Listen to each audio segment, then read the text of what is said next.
Hi, it's John, and welcome to the channel. It is 6 a.m. Wednesday, October the 1st. I hope you're having a great start to your day, great start to your Wednesday morning, a great start to October. Hard to believe we're into October already. I do have my big blue mug of coffee with me this morning. Thank you for being part of the channel. I do appreciate it. And today I have a statement and I have a question of you. My statement is this: I think we're in the midst of a national unity crisis. Do you think we're in the midst of a national unity crisis right now? Now, where have you heard that phrase before? Well, a lot of you will remember Danielle Smith said this, the Premier of Alberta. And I looked back, and it was mid-January where I think she said this the first time. And it was in regards to Trudeau blocking oil exports from Alberta to get back at Donald Trump for tariffs. She said, under no circumstances. Then she said it when she had a list of 9 demands of the next prime minister. We want these things or we'll have a national unity crisis. I want them within 6 months. She has given Mark Carney an extension. I think it's a mistake, but national unity crisis. I think we're there right now. And the reason I'm thinking this way is because of a story that broke within the last 24 to 36 hours. Imperial Oil is going to get rid of 900 jobs, most of them where I live here in Calgary. And this is a big deal, folks. These are high-paying jobs in the oil and gas industry. Now, another question I have for you: do you not think Mark Carney, if this were the automotive industry in Ontario, would have made a comment about this already and already promised a bailout for the automotive industry and a bailout to the people losing their jobs? Do you not believe that would already be happening if it were in Ontario and it were the automotive industry? Of course it would be, but he's not doing this because he hates the oil and gas industry. But 900 jobs are significant. They're very important. And here is Danielle Smith talking about this yesterday. Very disappointing. No one likes to see these kinds of consolidations, especially in our energy sector. I think it reinforces why it is we have to start building more pipelines and increasing production. The industry for the last 10 years has been hampered and hobbled by federal government decisions. The media is spinning this into the jobs are being lost because of the low price of oil. Might have a little bit to do with that, but I think it's got more to do with the hostility towards our oil and gas industry by the federal government. We know there's an interest in investment in oil and gas. We found that out the other day. Canadian pipeline operator TC Energy, one of North America's leading energy infrastructure companies, betting big on America's energy future. The company is planning to invest more than $8.5 billion in U.S. projects over the next 5 years. I think we'll see more of this if things don't change from a national level, just reinforcing the idea that we've already got a national unity crisis here. And then you've got this popping up again just within the last 24 hours or so. Canada's in such a mess. Donald Trump joking about us becoming the 51st state again. And Canada called me a couple of weeks ago. They want to be part of it. To which I said, well, why don't you just join our country? You become 51, become the 51st state. And you get it for free. Do you realize we're getting close to the year anniversary of him saying that for the very first time, which I think happened when Trudeau was at Mar-a-Lago? It was a joke back then, but Trump's been saying it ever since. And he wouldn't be saying it right now if he didn't know Canada had problems. I think we have a national unity crisis, and he wouldn't be saying it if the tariff issue were resolved, and it hasn't been resolved yet. Meanwhile, you got Mark Carney flying all over the world, accomplishing really nothing other than staying away from question period when it comes to Pierre Poilievre. He's announced a list of 5 things so far for nation-building projects, which are just recycling old ideas, much like he's recycling trade deals, as you saw recently on CTV with Vassy Kapelas and Anita Anand.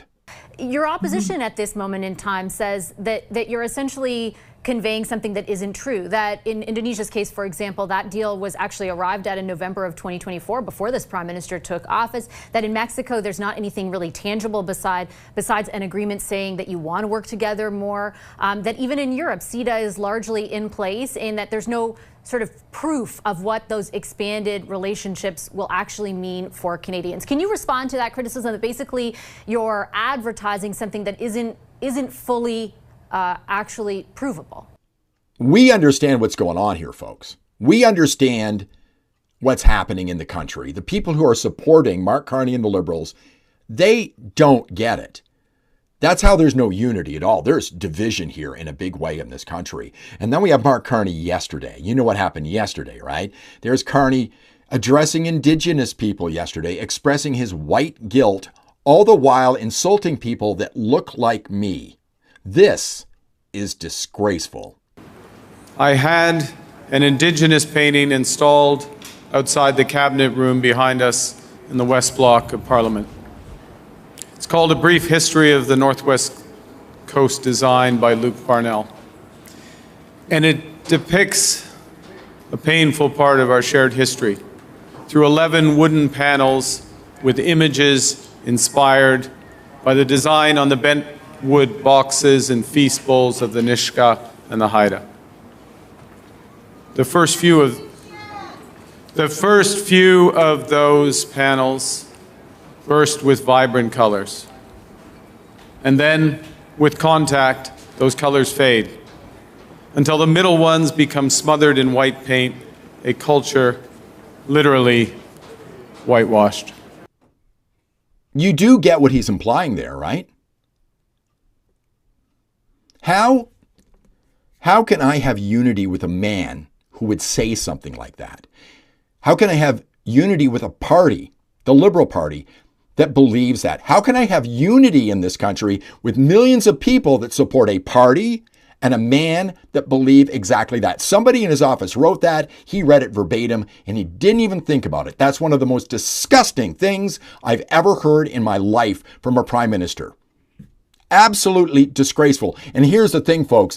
It's the next day now. You won't hear anything about this until he comes out and makes the same speech next year. Meanwhile, you and I will dish out $32 billion to these people, and they'll be complaining about exactly the same thing next year. Nothing's going to change.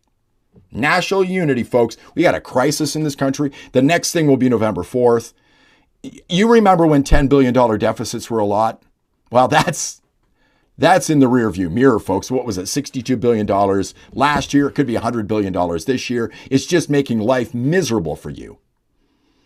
And you don't support this, and they think we need to be unified and Team Canada. Well, it's all a load of bullshit, folks, because there's no unity here. We have a national unity crisis.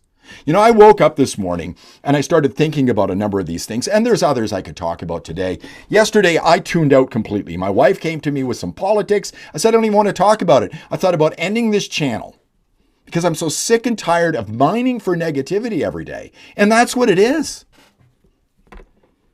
I mean, that's what people want to see.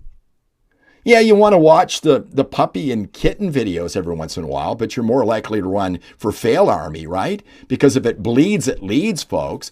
Joseph Conrad, the writer, I've mentioned this before, said it's the fascination of the abomination. And that's what this Liberal Party is. That's what this country is right now. I hate to be so goddamn negative here, but we have a national unity crisis already here right now. You and I see it. And I thought about completely tuning out of politics, and then I remembered a quote from Plato. Let me read it to you. I typed it here into my computer just so I'd get it right. Those who are too smart to engage in politics are punished by being governed by those who are dumber. Ain't it the truth? Do we have a national unity crisis? Let me know. And you know what? I'm going to engage in the comments a little bit more. I don't often do that because it's hard for me to do that, because it just adds to the negativity. I know you're very positive, a lot of you, and you agree with me. Most people do.